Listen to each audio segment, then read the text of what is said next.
Oamenii buni sunt asemenea stelelor, faruri ale timpului în care trăiesc, lumini ale vremurilor.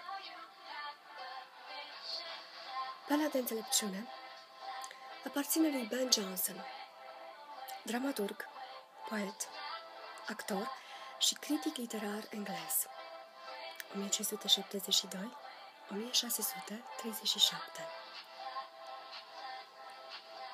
Michel Rosenberg, top editor, vocea Citatopedia.ro, și vă instig la filozofie, adică la o iubire pentru înțelepciune.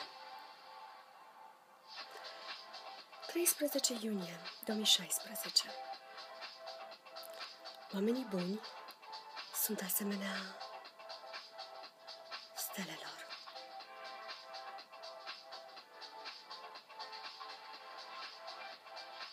Fii și tu un om bun.